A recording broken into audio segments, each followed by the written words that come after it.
sou bacharel em Ciências Contábeis e Econômicas, me formei na Fundação Santo André, eu sou do ABC, essa é uma faculdade lá regional, mas na época, e hoje deve continuar, é uma faculdade assim muito voltada para para a indústria, né? Como aquela região é uma região bastante cheia de indústrias, tal. Então, basicamente era uma faculdade muito boa de preparar as pessoas para o mercado de trabalho. Também no decorrer dos anos, né, fiz uma especialização em controladoria na Fundação Getúlio Vargas e dentro da empresa que eu trabalho mesmo, tivemos a oportunidade de fazer alguns cursos de gestão de pessoas pela Fundação Dom Cabral. Minha vida profissional começou lá nos anos 80. Eu trabalhei 5 anos em empresas de auditoria independente. Isso foi bastante enriquecedor, porque nesses 5 anos eu visitei mais de 60 diferentes empresas, maioria multinacionais europeias, e deu para entender um pouco como funciona vários tipos de empresa. Há 35 anos atrás eu entrei na BASF, né, na auditoria corporativa, que também me propiciou conhecer vários países diferentes, né? A gente trabalhava muito em termos de Américas, né? América do Norte, América do Sul. Então, durante 25 anos eu fiquei viajando muito aí por esses países e conhecendo os processos das empresas, as pessoas das empresas. Isso foi muito importante também. Eu vou dizer assim, realizou um sonho que eu tinha, né, de conhecer vários lugares, né? E principalmente com o patrocínio da empresa, isso é muito mais prazeroso do que quando você às vezes viaja a turismo. Daí realmente é um processo bastante cansativo, né, de ficar viajando. Eu migrei para a área financeira, né, trabalhei 5 anos como o gerente responsável pela contabilidade das empresas da BASF na América do Sul, né? Aqui no Brasil eu assinava os balanços, isso foi também uma experiência bastante importante. E hoje eu trabalho como Project Manager, project, Measuring Acquisition e Disinvestment. Então, também é algo muito interessante porque a gente trabalha com empresas, né, que estão sendo compradas, então a gente conhece um pouco a cultura de outros grupos industriais. Eu vou passar rapidamente, né, para às vezes para apresentar a empresa que eu trabalho, né? A BASF é uma empresa química mas ela trabalha nos vários setores da química, né? Tanto nos básicos como são esses petroquímicos e intermediários que são produtos base para a produção de outros tipos, produção de matérias-primas que vão servir para fazer as mais diversas coisas. Daí tem a parte de materiais de performance, basicamente o grande direcionamento dessa área são plásticos, plásticos de alta tecnologia, algumas peças, assim, é uma coisa bastante interessante. Quantas possibilidades se fazem através de plásticos e materiais diferentes, né, para a indústria. Soluções industriais que são produtos também que são base de outros produtos, né, como detergentes, tintas e vários outros produtos, né? Às vezes tem algumas coisas de, de extrema tecnologia e outras que são um pouco de commodity. tecnologia de superfícies que são produtos, né, que vão em vários setores. E isso realmente são coisas que são impressionantes, o nível de tecnologia aplicado nos catalisadores, que são pastas que são usadas para filtrar o ar. Eu acho que quem já viu o que tem dentro do escapamento do carro, né, tem um tipo de uma colmeia revestida de um produto que capta os poluentes, né? Então, é essa massa ali que é produzida e é algo que vai, inclusive metais preciosos, é algo bastante interessante. E tintas que são tintas, aqui no Brasil, inclusive, tem uma marca bem conhecida, que é a Souvenir, né? Que realmente vai em vários setores, mas globalmente são tintas de altíssima tecnologia, algumas que são usadas em aviões ou equipamentos para evitar desgastes ou contaminação de alimentos, é bem diversificado. A parte de nutrição e cuidados vão desde a maioria das bases dos produtos da Natura, por exemplo, são desenvolvidos pela BASF. Produtos, tem produto que inclusive se chama SAP, né, que não é o sistema, é um produto super absorventes, que hoje é muito comum ver em vários produtos, fraldas, etc. E soluções para agriculturas, né, que vão desde de produção de sementes até defensivos agrícolas, né? É um grupo de abrangência mundial, né? No ano de 1921, né, ele faturou 60 bilhões de euros no mundo e foi um ano, não foi um ano ruim, né? Em termos de faturamento, mas assim, em termos de resultado, né, no decorrer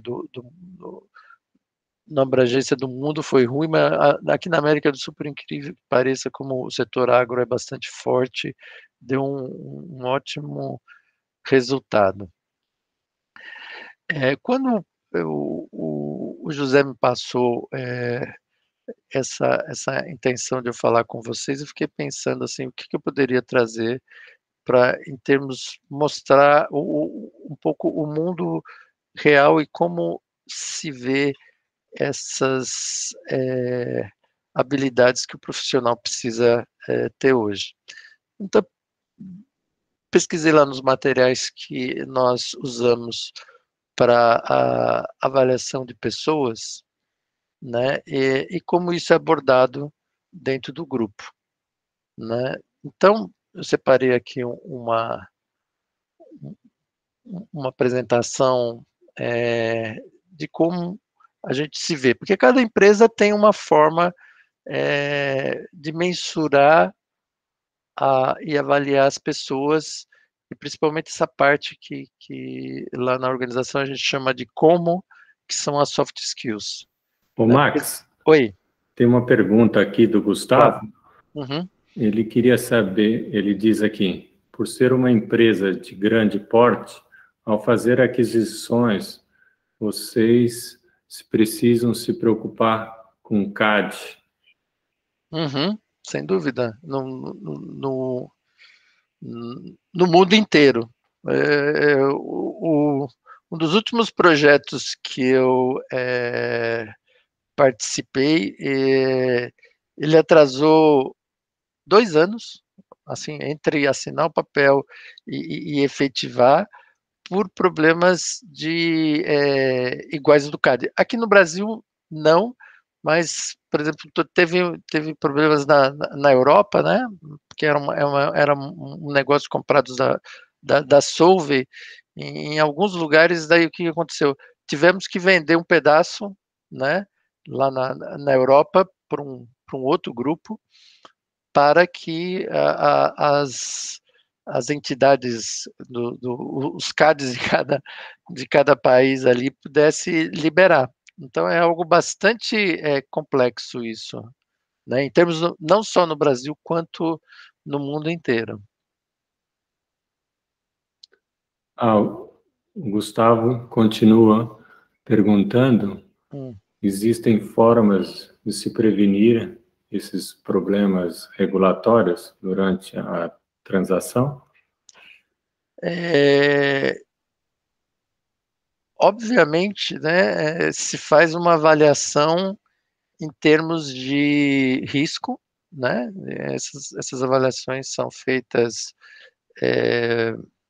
bastante, vamos dizer, com uma margem de risco, né? Porque você depende de as outras empresas que competem no mercado entrar com ações ou não, né? Então, obviamente é feita uma avaliação, né? E tem escritórios que dão suporte advocatícios que fazem uma avaliação da chance disso dar certo ou não, né? Então, e sempre vai ter um risco, né? Em business você sempre precisa assumir um risco e às vezes dá certo, às vezes não, né? Por exemplo, nesse caso que eu comentei, o atraso foi, vamos dizer assim, um, horrível, né? Porque imagina uma pessoa que trabalha naquele negócio, né? Ficar aí 2, 3 anos, né? Esperando para ver o que vai acontecer no final, né? Mas assim, normalmente eu não, eu acho que sempre vai por ali, assim, sempre tem uma coisa negociada, né? Por exemplo, nesse caso foi obrigatório vender um pedaço, né? Assim, difícil, eu nunca, por exemplo, no caso da minha empresa, algum caso que foi para trás o negócio, né? Sempre se faz alguma coisa para continuar.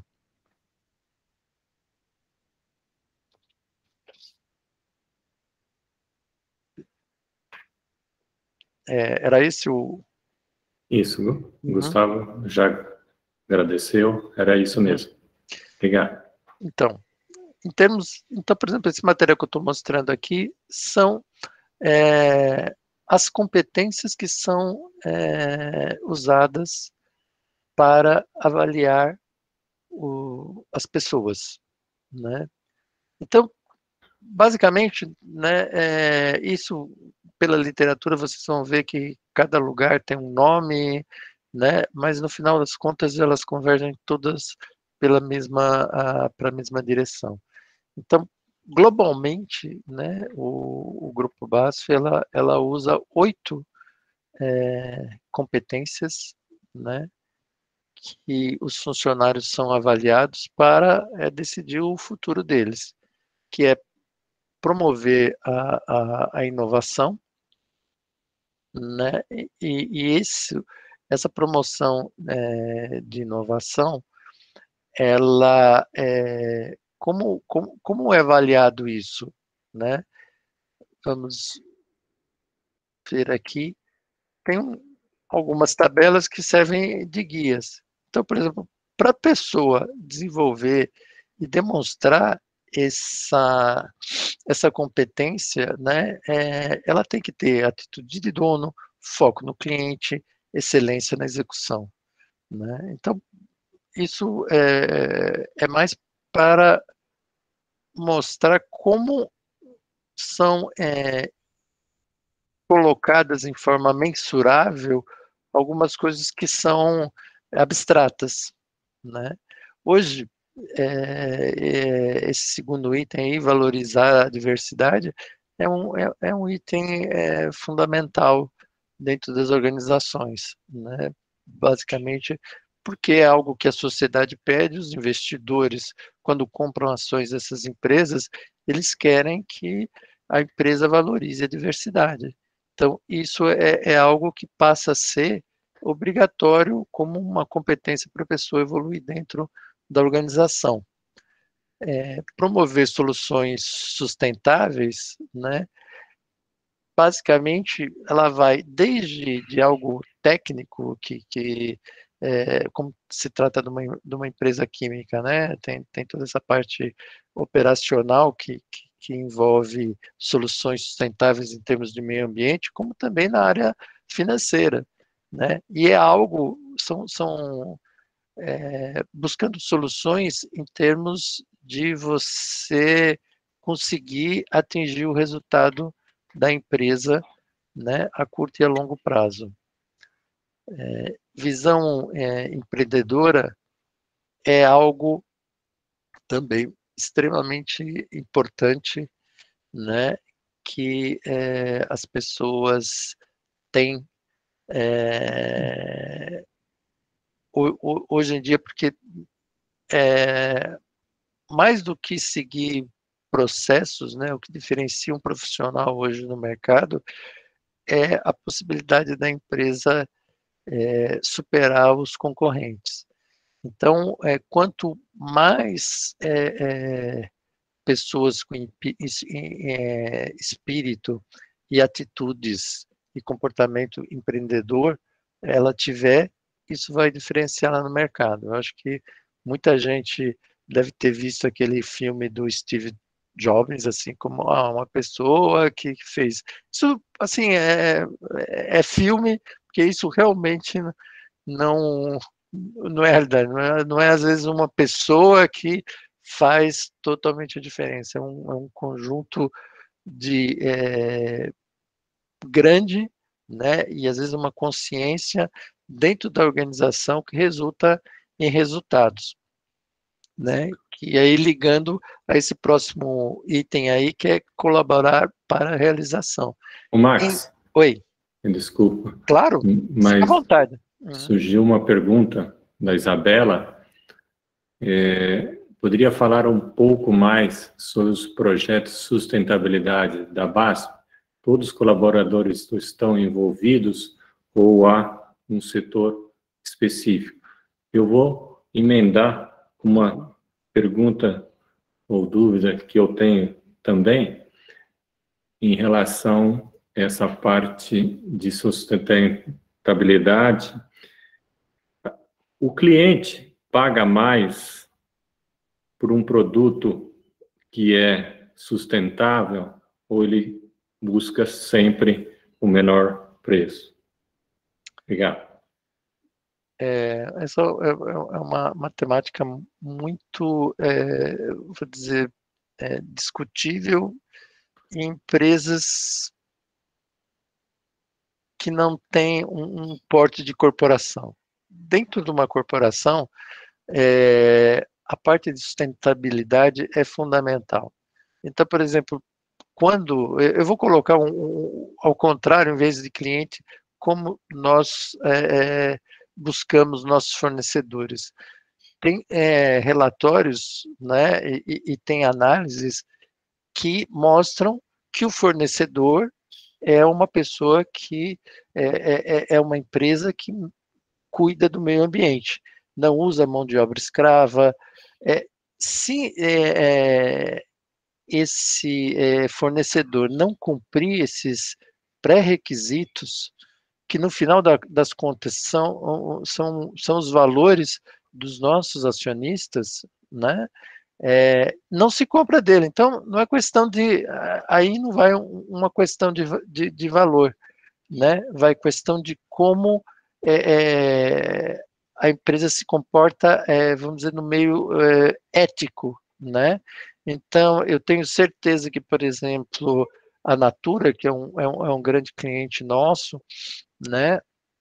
Ela, ela faz o mesmo conosco, né? Então, ela só vai comprar de empresas que têm essa preocupação. Dentro da organização, tem realmente uma área específica, vamos dizer, uma área técnica que se tira as dúvidas, é uma área bastante, vamos dizer, que cresceu nos últimos anos muito, que ela suporta todas as áreas. Mas aqui você vê a importância disso estar nesse material. É algo fundamental para as pessoas trabalharem na empresa, né? Essa preocupação. tá respondida. Isabela agradeceu aqui. Obrigado. Então, voltando aqui, eu estava comentando, né, dessa parte de colaborar para a realização, que é basicamente de como é importante você trabalhar em grupo, porque às vezes as pessoas têm talentos individuais, né? Mas se junta a outros talentos diferentes de outras pessoas, o resultado é muito melhor. E isso vai de algo cultural dentro da empresa também, né? Então, ela precisa cultivar isso muito desde dos níveis iniciais das carreiras até os mais altos, né, para que se crie essa cultura de se trabalhar em grupo, que seguramente os resultados vão ser muito melhores. O Max, Oi. às vezes as pessoas acham que competição e colaboração são coisas que não se combinam. Como é que funciona dentro da empresa? Porque todo mundo quer subir na empresa, então há uma competição. E como conciliar isso com a colaboração? Isso é possível? Como que é feito? Eu vou abrir aqui algo que detalhe um pouco em termos de cooperação, né? Então, aqui tem os itens, ó, comportamentos que ajudam a desenvolver a competência, né? Espírito de equipe. E aqui tem um negócio que chama One BASF.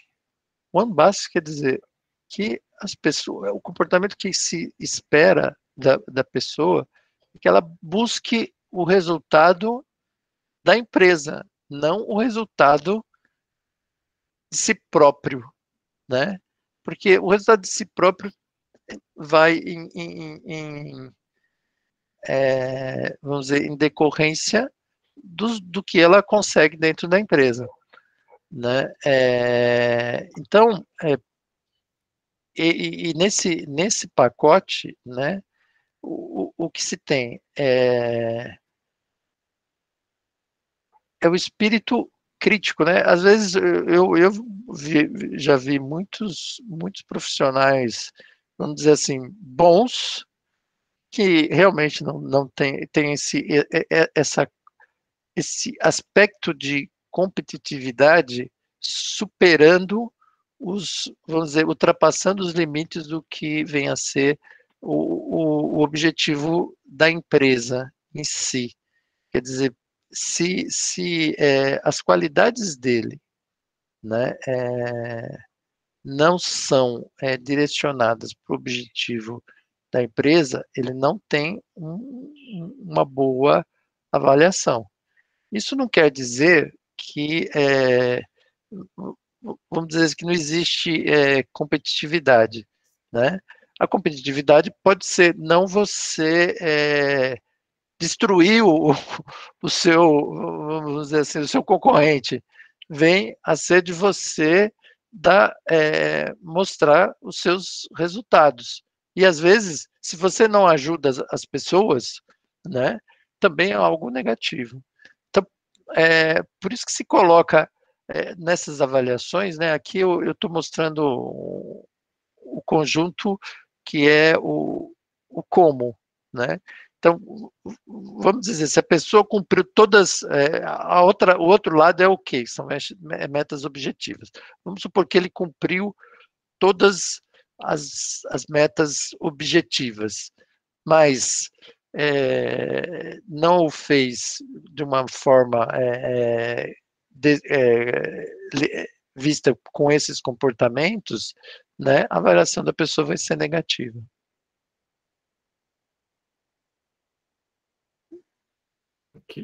Ok, obrigado. Nada.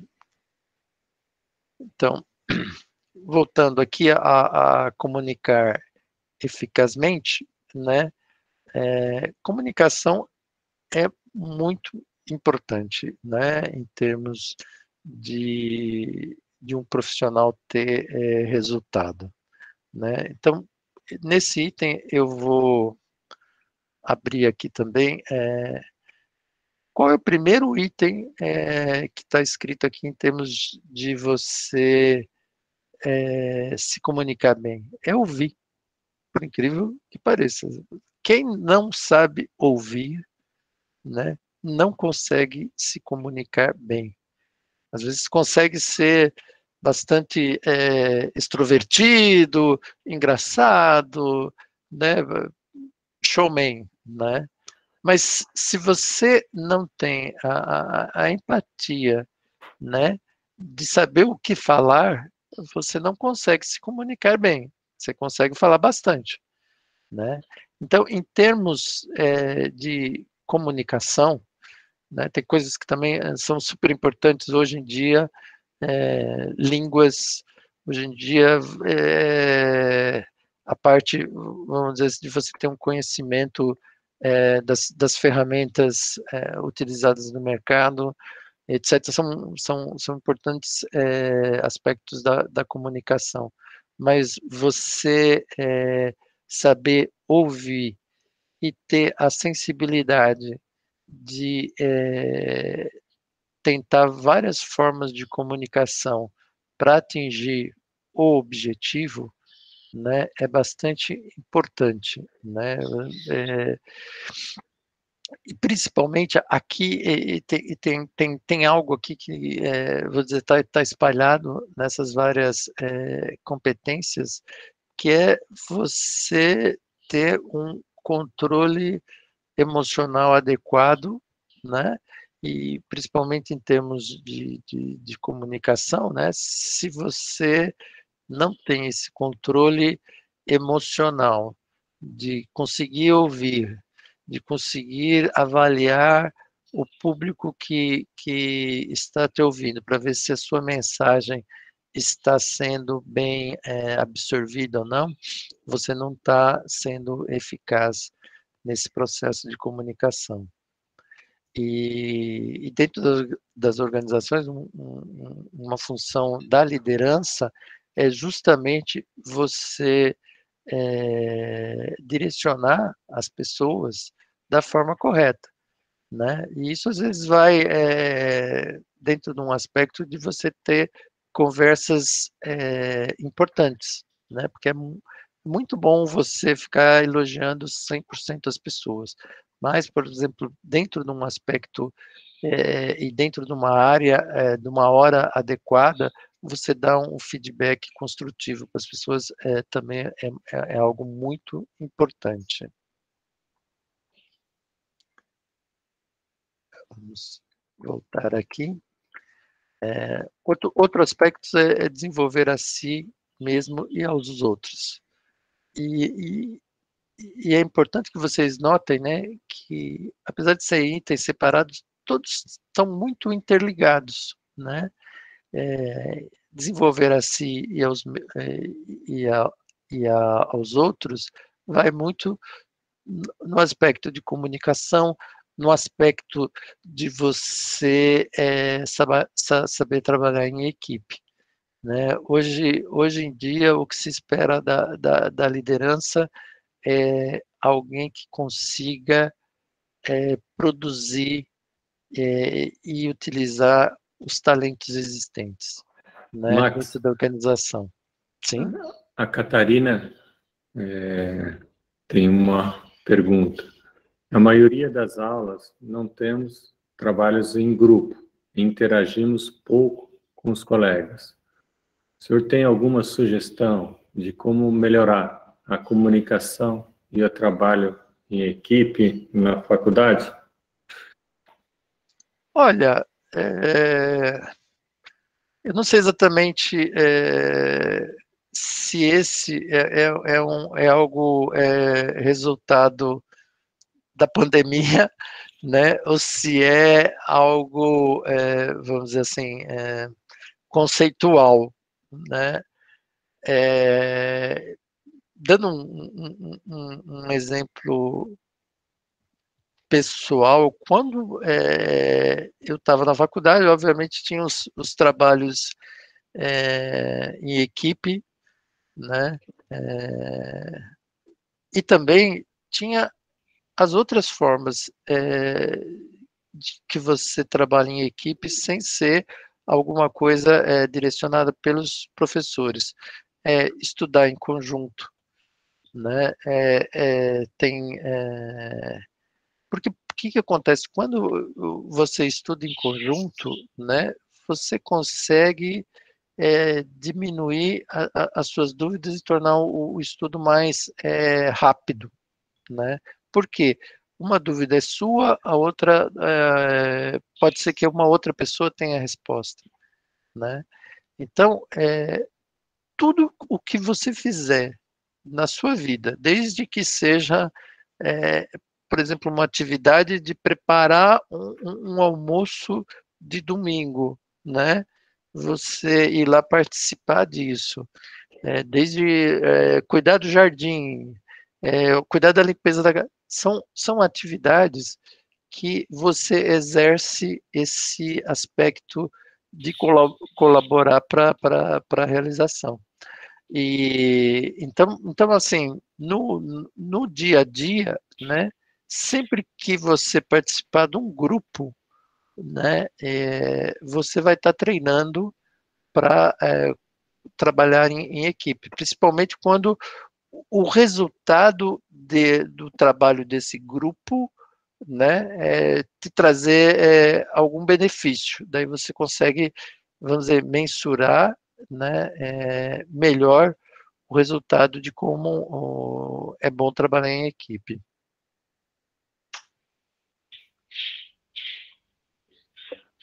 Tá, tá respondido em termos... Catarina já agradeceu. Obrigado. E aí, o último é demonstrar foco no cliente. Isso é algo que, dentro das organizações, ele tem cada vez ganhando maior importância. Por quê? Eu vou dar um exemplo, né, dentro da minha organização, né? No decorrer da história da organização, ela sempre teve alguns produtos de ponta de mercado e que, assim, às vezes os clientes não tinham muita opção, assim, né? Muitas áreas tratavam os clientes como se estivesse fazendo um favor, né? Porque não tinha, talvez, grandes opções no mercado, né? Assim, só para dar um exemplo, né? A BASF, ela desenvolveu e durante muitos anos foi a única produtora de Indigo Blue, que é a tintura, né, que faz os jeans, né? Então, por exemplo, né, assim, não se tinha nenhum esforço para se vender esse produto, né? Hoje já até o setor já foi, o business foi vendido, mas hoje em dia a preocupação é vender um pacote de soluções para os clientes, né? Então isso às vezes vai desde o produto até às vezes uma assessoria de como financiar a compra desse produto, de como dar assistência técnica, de você estar preocupado, né, em que o seu cliente tenha um bom resultado, né, e que você seja o melhor fornecedor para esse cliente. Daí, ligando até com aquela pergunta de sustentabilidade que foi feita, né? É a solução ideal na qual os acionistas do seu cliente, né, vão ficar satisfeitos com o resultado da sua venda. Em termos, né, do que eu tinha de apresentação, é isso. Acho que fiquem à vontade de fazer as perguntas, né? Pessoal, vocês podem abrir o microfone e perguntar ou postarem as perguntas aí no chat, por favor.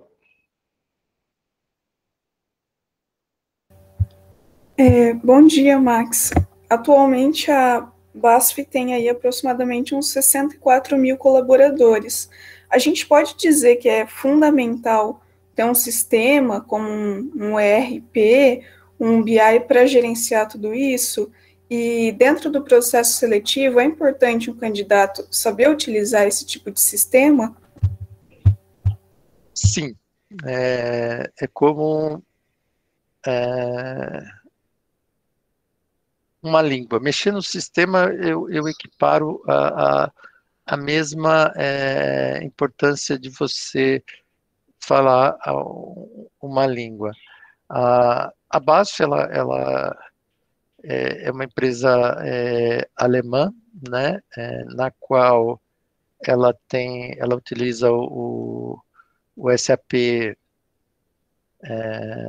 como o software base, né, e tá migrando para o SAP HANA, que eu acho que é uma tendência mundial, mesmo porque daqui a alguns anos o SAP vai parar de dar suporte para o SAP R3, vamos dizer, que está desde aí dos anos 90 no mercado, né? Que vai promover talvez uma revolução grande em termos de velocidade de processamento, né? Hoje em dia, os softwares como o de Business Intelligence, eles são um pouco para suprir o atraso desses ERP que existem hoje no mercado, né? Então, basicamente eles retiram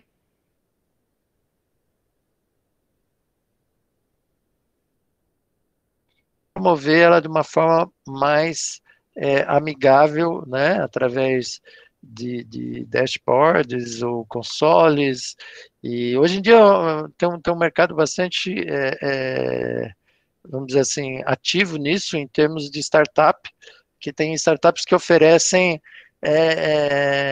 vamos dizer, desenvolve produtos para te dar a informação que você precisa dentro do sistema. Mas, assim, o X da questão ali é a qualidade dos dados armazenados, né? Então, hoje em dia, né, o SAP, esse que se usa na base e em grande parte das empresas, ele trabalha com 13 mil tabelas. Para você parametrizar um sistema de business intelligence é muito complicado e requer, hoje em dia, mesmo, assim, em termos de velocidade, requer uma manutenção e, às vezes, um trabalho muito detalhado e constante manutenção, porque o volume de tabelas, os inputs de informações do sistema não tem muito boa qualidade. E até no processo de agora de incorporação, que a gente incorporou uma outra empresa que usava o mesmo sistema, deu tudo errado. Deu tudo errado. Muitos problemas, porque o campo que a gente usava para uma coisa, essa outra empresa usava na outra, e por incrível que pareça, né, como foi feita alguma coisa global, não se deu conta, né, e daí quando baixaram os dados, deu um problema incrível, mas você hoje em dia trabalhar com informações, mexer nesses softwares, principalmente no começo, nos primeiros passos, é muito importante.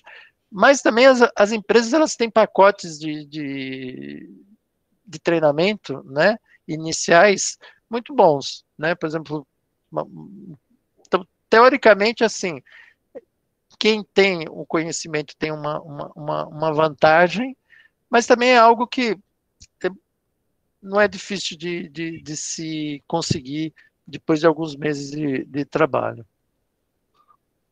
O Max, nessa mesma linha, como é que funciona essa parte de relatórios? Já existem alguns relatórios prontos ou cada um acessa um sistema e ele monta o próprio relatório? E seguindo nessa pergunta, quem que se dá bem nessa área? É um cara mais de computação, um cara mais de negócio ou um mix aí? Olha, começando pelo final, né? E voltando até o que eu apresentei, aquele pacote de competências é um pacote, não? Quem oferecer o melhor pacote se dá melhor, né? Então, assim, obviamente, né? Eu vou, assim, ser bastante sincero. Hoje, assim, vamos supor, aquele ninja de sistema, ele é bastante requisitado, mas pouco valorizado. Então, vou dizer assim, todo mundo quer ter um ninja de sistema, mas assim, o ninja de sistema, ele fica como ninja de sistema se não tiver as outras competências. Então, é algo que... mas no começo ajuda bastante. Eu acho que quem tem um bom conhecimento de sistemas aí vai ter um diferencial inicial, mas tem que desenvolver todas as outras formas, trabalhar em equipe, comunicação. Em termos de relatórios, olha, é algo bastante complexo, em termos de que tem os relatórios padrões, mas aqui teoricamente serve para todo mundo. Esses relatórios, eles são desenvolvidos e preparados por áreas de suporte de serviço. Então, por exemplo, aqui no Brasil, né, toda essa parte de serviço financeiro, ela é prestada por uma BASF também, que fica no Uruguai, que faz serviço para as Américas, né? Tem um equivalente lá na Ásia, outro na Europa. Então, basicamente, o que se chega à conclusão, que é algo que serve para todas as empresas, são produzidas, vamos dizer, nesse Shared Service Center. E coisas específicas, né, para uma determinada área, tem uma área assim que chama controlling, né, que dá um suporte para a vice-presidência na área, que desenvolve as informações de acordo com a específica necessidade da área. Hoje em dia, vou dizer, se contrata muito startups para determinadas demandas, né? Então, existe um mercado e uma demanda desse serviço muito grande, né? Então, se você quiser alguma informação de alguma forma de um dado que tem dentro da organização, você encontra alguém que desenvolva. Mas assim, isso é fácil, mas cada vez mais se necessita que você tenha não só os dados da sua organização, como dados de benchmarking, né? Que hoje em dia são muito mais valorizados, que mostram que você pega todas as informações que tem dentro do seu sistema, né? Eles não vão te mostrar se você está bem ou está mal no mercado, né? Eles vão mostrar se um cliente comprou mais ou menos, sabe? Mas assim, então, hoje em dia, o que acontece? Se junta com essas informações, com outras informações disponíveis em termos de mercado, né?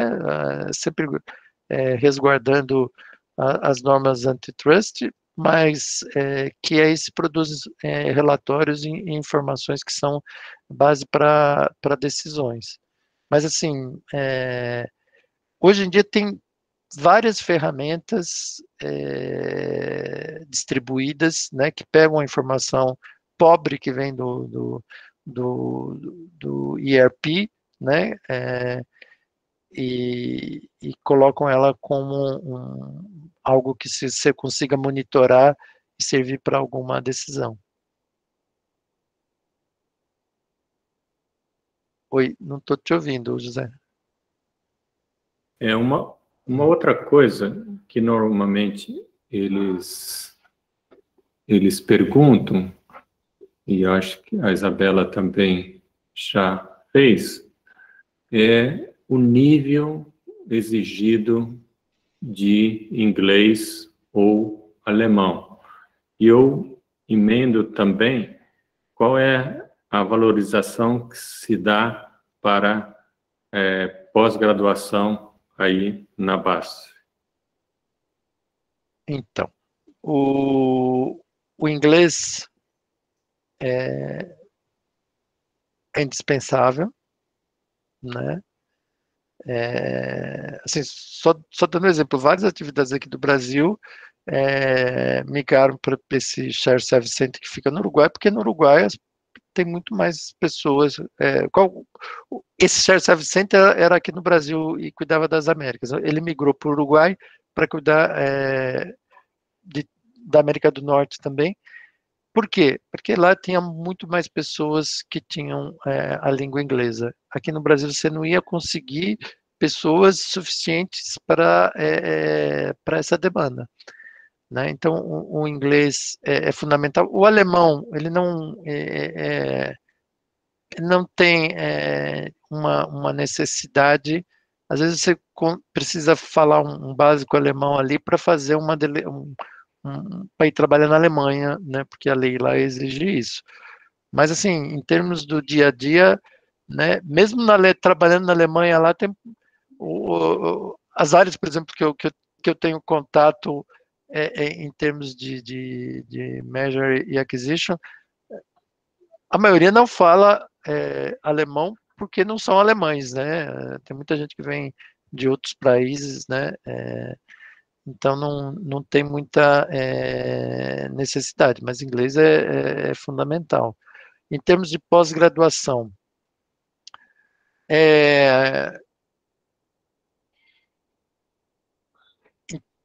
eu acho que sempre é valorizado o estudo, né? Eu acho que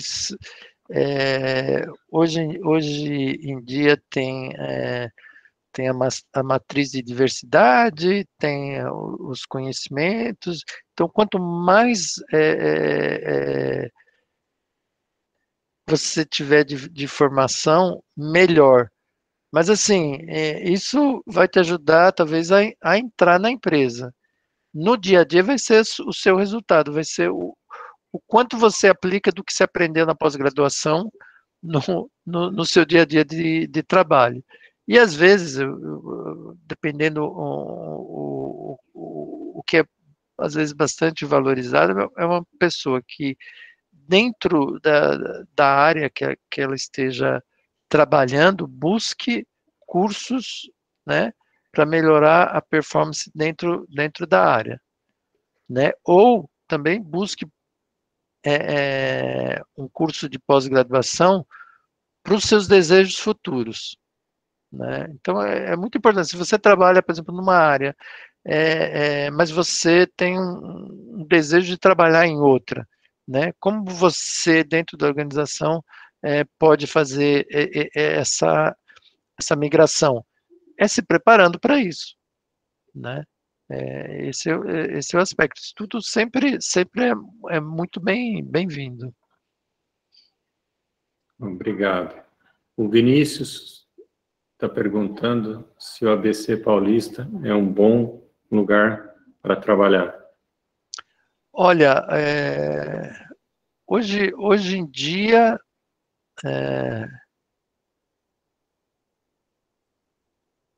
tem muito pouco escritório no ABC. Eu vou ser sincero porque ao contrário lá de 30 anos atrás, onde as empresas tinham a sede no ABC, né? Inclusive eu, por exemplo, quando eu entrei na BASF, eu trabalhava naquele site de tintas que fica lá em São Bernardo, né? Mas depois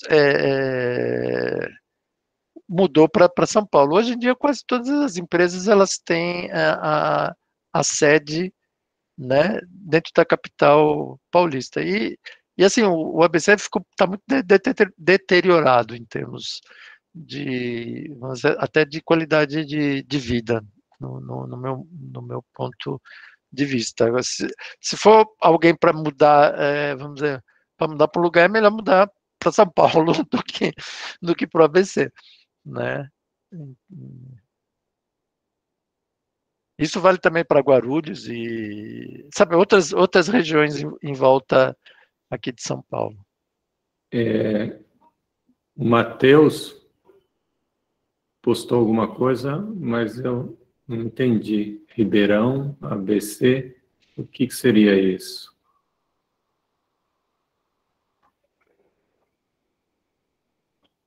Matheus, está por aí?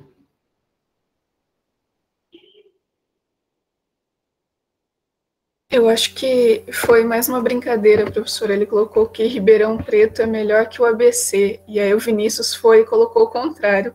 Mas aproveitando aí, se o Max pudesse comentar um pouco sobre Ribeirão Preto, se tem vagas aí. Olha, eu vou ser sincero, o Ribeirão é conhecido aí acho que tem alguma agroindústria importante, mas eu realmente eu não conheço em termos a região, por exemplo. Assim, em termos de oportunidades de trabalho, realmente eu não tenho esse conhecimento, né? A BASF, por exemplo, não tem nada lá, né? Mas tem muitos negócios lá, principalmente pela parte de soluções agrícolas, né? Então, tem até uma equipe de vendas lá, mas não tem nada em termos de administração, né? E eu realmente desconheço o mercado de trabalho em Ribeirão Preto. Max, tem o Samuel. Gostaria de saber sobre como a automação, indústria 4.0, está mudando os cargos dentro da empresa. Existe algum processo de transição em curso? Então, cada vez mais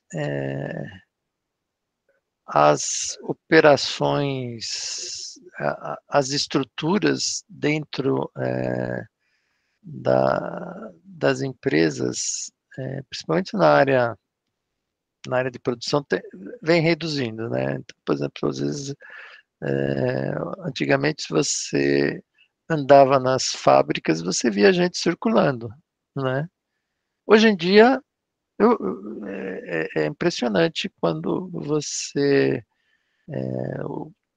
pega, por exemplo, dentro da BASF, o grande site industrial fica em Guaratinguetá, né? Você quase não vê gente circulando, porque as indústrias estão bastante automatizadas,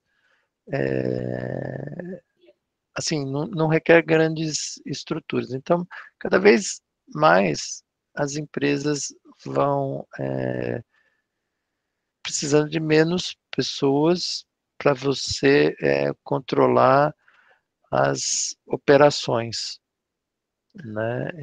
Isso é uma tendência que você vem dos últimos 50 anos, e eu acho que vai a níveis de quase não ter pessoas mesmo em termos dentro das organizações. Em contrapartida, a expertise dessas pessoas que sobram cada vez é mais alta, né? Você não vê pessoas sem uma formação alta dentro do ambiente industrial. Ô Max, mas essas pessoas que estão sendo substituídas, elas, o que acontece com elas? Elas são retreinadas ou são demitidas? Como é que funciona? Eu acho que tem vários aspectos, né, dentro da economia como um todo que absorvem a mão de obra, né? Então, por exemplo, hoje empresas de call center absorvem muita mão de obra. Empresas de entrega absorvem muita mão de obra. Mas também tem. Então, quer dizer, tem vários setores, né, que vão aumentando a necessidade de mão de obra de pessoas. E dentro das empresas, né, esse processo é o contrário, elas vão diminuindo, e quem não se adapta ou não consegue ter os requisitos das atividades que tem dentro da empresa, eles são desligadas, né? Então, quando tem, por exemplo, uma onda grande, por exemplo, dentro da minha organização está mudando uma série de atividades que estão migrando daqui dos países da América do Sul para esse hub de serviços que tem no Uruguai, né? Então, tem um processo, vamos dizer assim, de transição, né? Dentro do processo de transição, a empresa oferece alguns pacotes, né? Para a pessoa se recolocar no mercado, né? Que são os fatores, mas é o que oferece mesmo, né? Por exemplo, dentro das corporações, né? Isso é muito importante vocês terem o conhecimento. Qualquer vaga que apareça dentro da BASF, ela tem que, inicialmente, ela é anunciada internamente, né? Se, após esse processo de seleção interna, né, que possibilita a participação de estagiários e terceiros, não for encontrada uma pessoa para o cargo, que essa vaga é aberta para o mercado, né? Então, hoje em dia, para entrar é bastante difícil mesmo, né? Às vezes, você precisa ter um bom currículo e fazer um processo, vamos dizer assim, de se candidatar a tudo que tem disponível, né? Tem LinkedIn, tem várias ferramentas que oferecem você a possibilidade de se candidatar a muitas vagas, né? E sempre vai aparecer uma, né? Isso eu acho que é questão de, às vezes não seja ideal para aquele momento, mas é muito mais importante você estar na ativa do que, às vezes, buscar uma posição, vamos dizer assim, ideal logo no primeiro momento. Max, o Sérgio tem uma pergunta: como funciona a remuneração na empresa? Há bônus por performance? Então, esse material que eu mostrei, inclusive, é justamente para no final das contas, o resultado disso vai dar uma determinada avaliação que vai resultar num bônus anual. Tem determinado níveis de empresas, tem diferentes formas de você ponderar entre salário fixo e o salário variável, que seriam o bônus. Óbvio, hoje em dia, em termos até de compliance, não se recomenda você ter uma parte variável, vamos dizer assim, fundamental. porque a pessoa tende às vezes, a não, não ir dentro das regras para atingir esse bônus.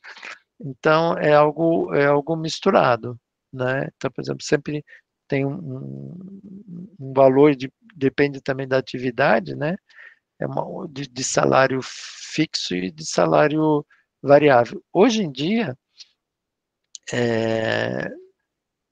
acho que todos os cargos acima de analista pleno, eles têm essa parte de salário variável embutida no pacote. Mas não né, só uma coisa, às vezes a pessoa tem uma ideia lá dos Estados Unidos, que às vezes é um pouco até desproporcional isso. Assim. No Brasil, eu não tenho conhecimento de empresas que dão mais bônus do que salário para a maioria dos cargos. A Isabela pergunta se existem vagas home office na BASF ou é necessário, de fato, residir na cidade das unidades. Então, existem vagas home office para algumas atividades, né? A BASF, inclusive, segunda-feira eu volto ao escritório, né? E a intenção é de fazer um sistema híbrido, né? O sistema híbrido às vezes 3-2 ou 2-3, né? Eu acho assim, isso vai em linha com boa parte das organizações, vamos dizer, das corporações, de fazer esse sistema híbrido, né? Porque que acontece? É muito difícil você manter os valores da empresa com 100% de home office. Isso é algo muito complexo, né? Então, obviamente, tem atividades, né, que não faz muita diferença, mas em termos de corporações, né, a boa parte delas, elas preferem o sistema híbrido. Bom, pessoal, mais alguma pergunta? Opa. Para a área financeira, podemos dizer que é preciso conhecer todos os segmentos da empresa? Como é esse processo internamente? Então, vamos dividir em duas etapas. Eu acho que para você evoluir dentro da empresa, é fundamental que você conheça vários setores. Para você entrar, não. Né? Então, para o início de uma carreira, não. Eu, assim, sou até suspeito de falar assim, porque a maioria das atividades, né, durante os 35 anos que eu estou na empresa, pelo menos 30 eu trabalhei em atividades que, vamos dizer, mais genéricas, né, que se possibilitava você conhecer diversas áreas, né, isso é bastante interessante. Mas, inicialmente não, mas no decorrer, isso a própria empresa vai direcionando as pessoas, né? Essa pessoa tem uma performance muito boa naquela área, né? Vamos mudá-la de área, né? Para ver como ela se desenvolve, né? Então, assim, é uma coisa bastante, às vezes parece assim a curto prazo, putz, essa pessoa tá arrasando lá numa área, para que a gente vai trocar ela, né? Mas é para a pessoa conseguir um desenvolvimento, né, maior. Bom, pessoal, Vinícius, o que as empresas mais valorizam, um economista ou um controlador? Vinícius perguntando. Olha, em termos, vou dizer assim, concretos, né?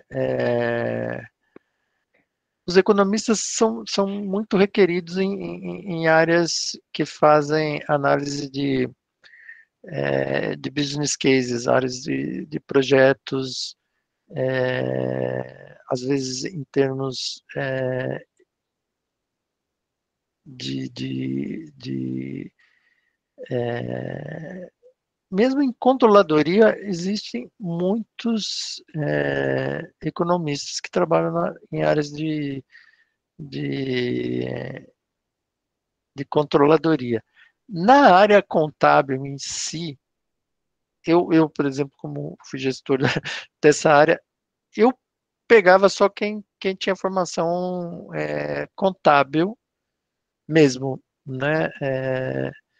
Mas assim, era um pouco até para você selecionar um pouco quem tem paixão um pouco pela coisa. Mas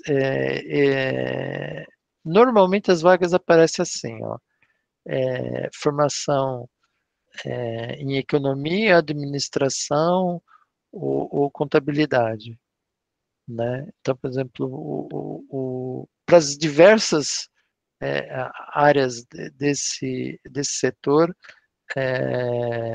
aparece no pacote. Obviamente, tem empresas nacionais que precisam de economistas para assinar estudos para você requerer um empréstimo no BNDES, esse tipo de coisa, né? E em termos contábeis, né, para você assinar os balanços da empresa. Mas no resto, assim, o pacote, assim, qualquer uma dessas três áreas ali tem uma importância igual ali. Bom, pessoal, a Catarina, mestrado e doutorado são valorizados nas empresas?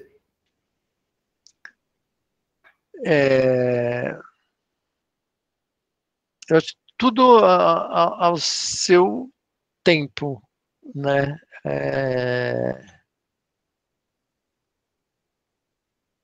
Eu estou pensando um pouco, às vezes, para não cometer alguma.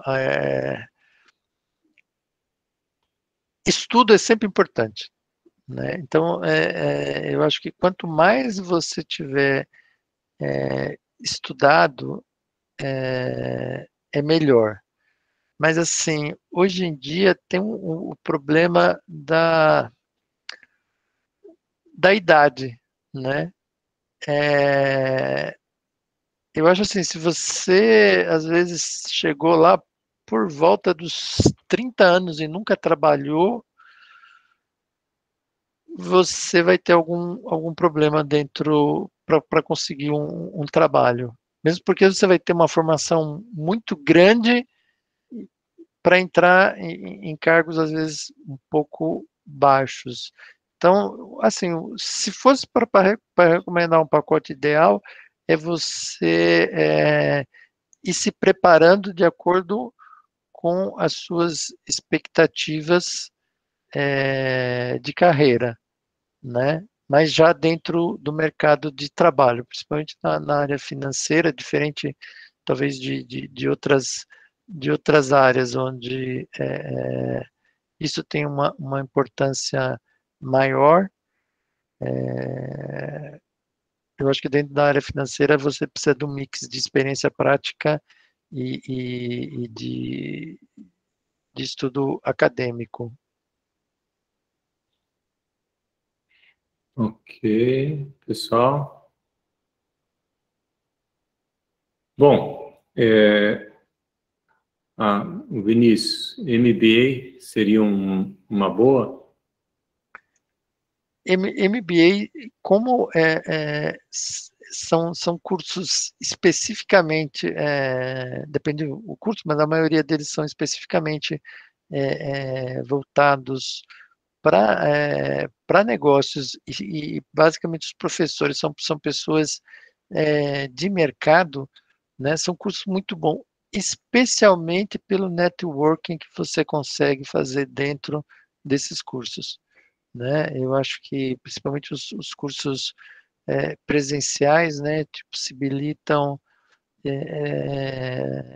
um networking muito bom, né? Eu até me lembro quando eu estudei lá na Getúlio Vargas, eu tive duas propostas de trabalho, né? Obviamente não sei que não eram interessantes, né? De pessoas que eu tive contato lá, de outros alunos, tal. Então, MBA, eu acho que vale muito pelo networking e por ser algo um pouco mais voltado para a realidade das indústrias do dia a dia. Ok. Bom, pessoal, eu acho que teve uma participação muito grande dos alunos, tiraram muitas dúvidas, e eu queria agradecer muito o Max, e só uma palavrinha final para aqueles que querem aumentar suas chances de empregabilidade no mercado, algumas dicas finais aí.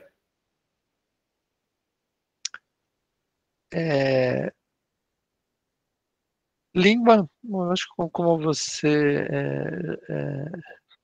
já mencionou, é fundamental esse aspecto de comunicação, né?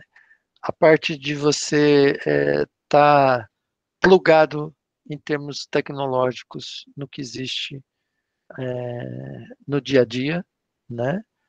Eu acho que isso é fundamental e, assim, sempre demonstrar um desejo e que você é uma pessoa apta para o cargo, né? Uma pessoa ética, é uma pessoa, vamos dizer, que sabe trabalhar em equipe. Eu acho que essa mensagem é a ideal, né? Eu acho que se você se colocar como uma pessoa independente, que por si só é muito boa, hoje em dia isso é totalmente descartado em grandes organizações. Se você tem esse perfil também, se você tem um talento muito grande, procura um mercado de startups, esse tipo de coisa, né? Que às vezes você vai ser muito melhor sucedido, né? Do que você procurar um emprego dentro de uma corporação, né? Eu acho que aí você tem que ver o seu pacote, vamos dizer, de competências, né? E ver aonde você vai buscar o seu sucesso, né? Que não necessariamente seja em corporações. Às vezes pode ser sendo um empreendedor, oferecendo soluções para diversas empresas, né?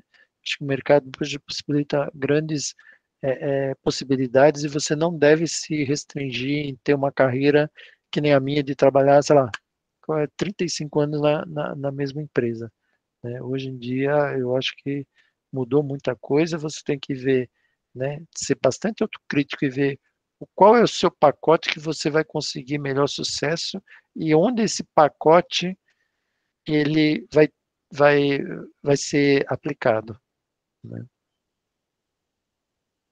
Ok, Max, novamente, muito obrigado pela sua participação, foi muito enriquecedor e acredito que isso tirou muitas dúvidas aí. Então, obrigado e até uma próxima oportunidade. Um Tá. abraço. Um abraço. Você pode passar o e-mail para se alguém quiser me passar, ter alguma pergunta ou tirar alguma dúvida, né? Você ficar liberado aí para passar o meu e-mail para quem quiser um contato. Ok, Bom, vou fazer isso. Obrigado. Obrigado você. Um abraço a todos. Né? Acho que foi bastante interessante para mim e espero que tenha sido para vocês também. Valeu, Max. Obrigado. Obrigado. Tchau, tchau. Pessoal,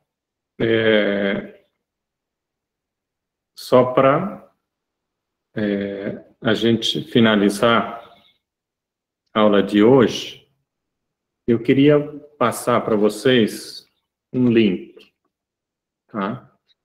Eu queria que vocês entrassem nesse link, tá?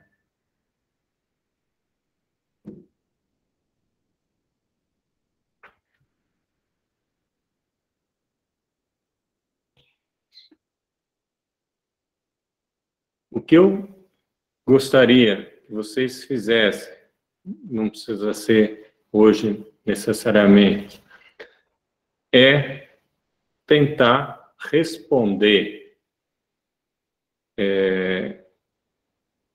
seja a favor ou contra, utilizando esse modelo de Tolman, onde ele exige uma tese, um fato e a garantia.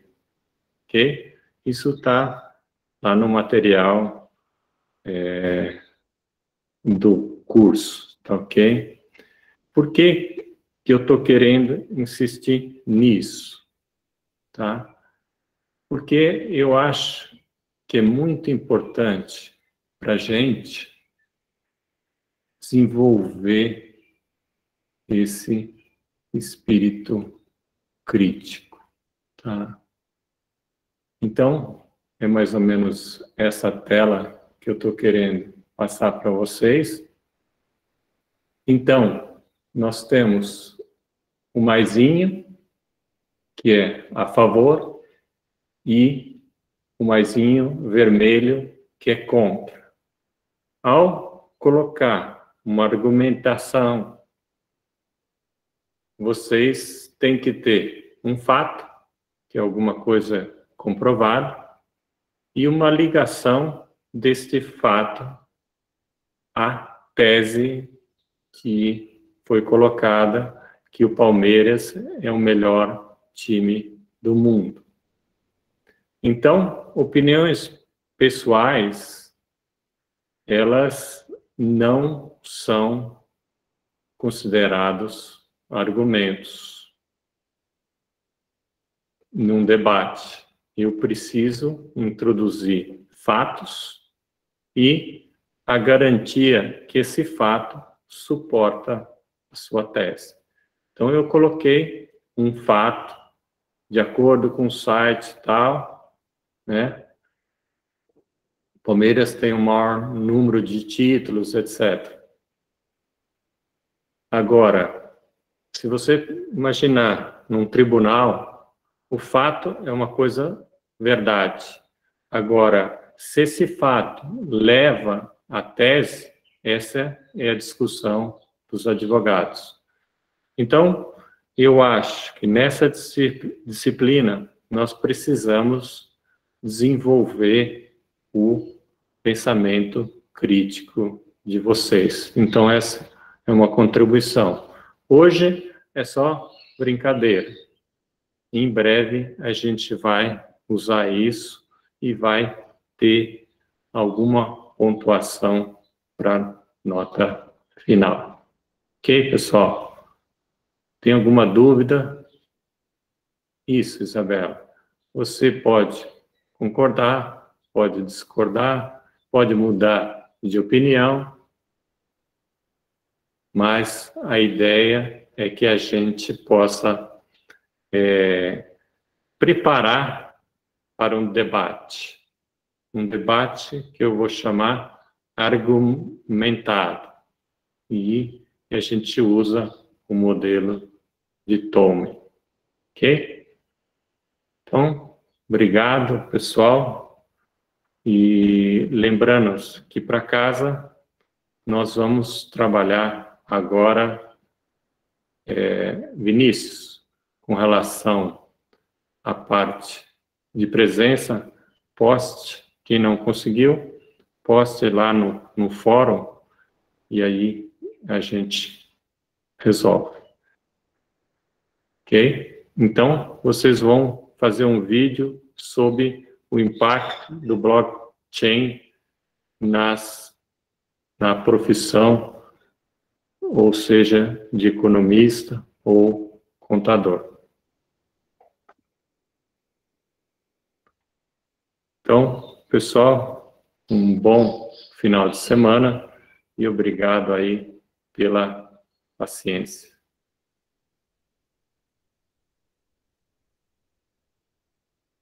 Valeu, professor. Bom final de semana aí. Igualmente, Samuel.